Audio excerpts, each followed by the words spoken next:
Sebut terlalu lebay, Nikita Mirzani senggol Vena Melinda.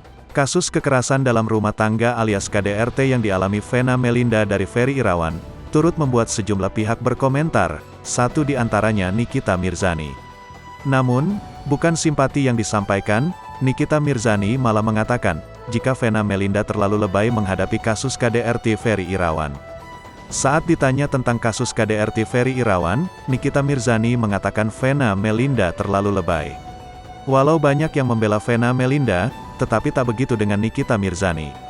Saat diundang pada acara FYP Trans 7, sang host Irfan Hakim menanyakan soal kasus KDRT Vena Melinda dan Ferry Irawan kepada Nikita Mirzani. Menurut Kaniki, kasus Vena dan Ferry itu beneran atau settingan sih? Tanya Irfan Hakim seperti dikutip pada laman YouTube Trans 7. Jumat, tanggal 21 Januari tahun 2023. Lantas, Nikita membenarkan kasus tersebut bukanlah settingan. Tetapi, janda anak 3 ini malah mengatakan tingkah Vena terlalu lebay. Kalau kasus Vena sama Ferry itu bukan settingan itu betul, tapi terlalu dilebay-lebaykan. Dari versi aku sih ya Simba Vena Melindanya yang terlalu lebay. Kalau sampai berdarah kan bisa kena apa aja, bisa dari diri sendiri. Apapun itu kan bisa aja dari diri sendiri, ucap Nikita. Nikita juga menanggapi pertanyaan lain, ia ditanya apabila ia mendekam di penjara lagi.